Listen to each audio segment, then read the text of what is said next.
বয়স 5.5 মাহ হৈছে।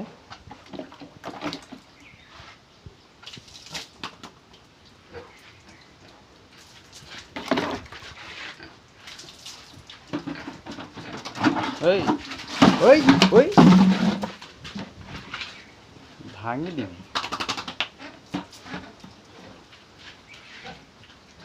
ইয়ৰ্কশ্বায়াৰ পিয়ৰ ইয়ৰ্কশ্বায়াৰ হয়। এইটো হ'ল বৰটো।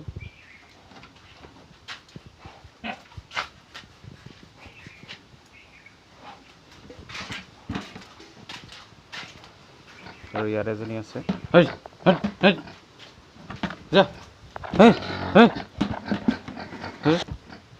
গা ধুৱাব লৈছে এতিয়া।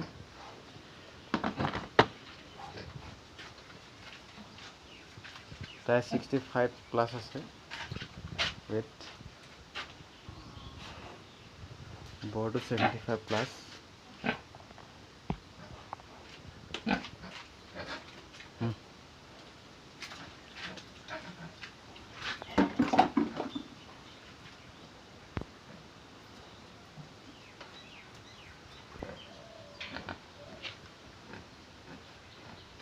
এনেকৈ পানীৰ কাৰণে দাম বঢ়াই দিছে।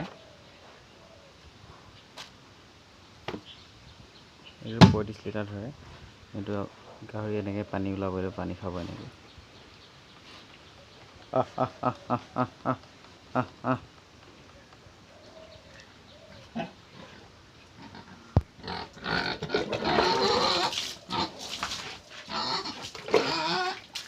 গা বহুত দিন ধোৱা নাই, এসপ্তাহমান হ'ল গা ধোৱা নাই।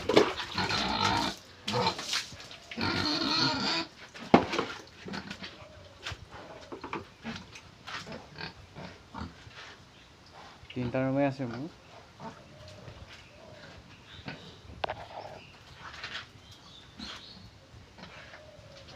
মই ঘৰুৱা দানা আৰু কিনা দানা মিক্স কৰি খুৱাই আছোঁ।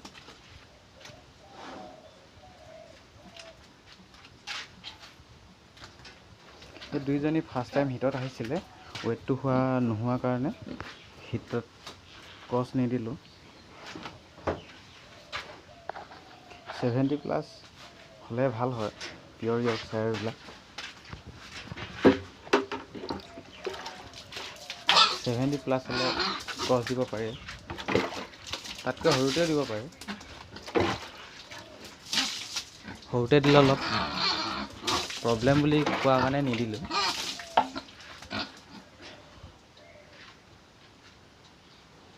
চৰকাৰী পিক ফাৰ্মত মই দুদিনীয়াকৈ প্ৰশিক্ষণ গ্ৰহণ কৰিছিলোঁ। তাৰ ভিডিঅ'বিলাক আছে, মই দিব পৰা নাই। তাৰ ভিডিঅ'বিলাক মই নিশ্চয় আপলোড কৰিম এইকেইদিনৰ ভিতৰতে। বহুত দিন ভিডিঅ' দিব পৰা নাই, আকৌ নতুনকৈ ভিডিঅ' কণ্টিনিউ কৰি থাকিম বুলি ভাবিছোঁ। ইনকুবেটৰ মেচিনৰ হওক, গাহৰি ফাৰ্মিঙৰ ওপৰত বহুতখিনি কথা থুলমূলকৈ শিকি আহিছিলোঁ, সেইখিনি আপোনালোকৰ আগত নিশ্চয় শ্বেয়াৰ কৰিম।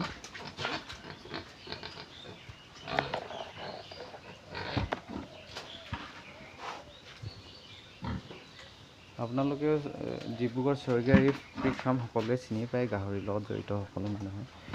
তেখেতৰ ওচৰত আপোনাৰ ট্ৰেইনিং লওঁ বুলি ক'লে দুদিনীয়া পাৰিব। ইমানেই ভিডিঅ'টো।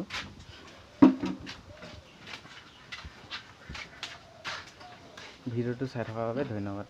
আৰু কণ্টিনিউ ইনকুবেটৰ মেচিনৰ আৰু এই ফাৰ্মিঙৰ ওপৰত ভিডিঅ' আপোনালোকক আগবঢ়াম। ধন্যবাদ।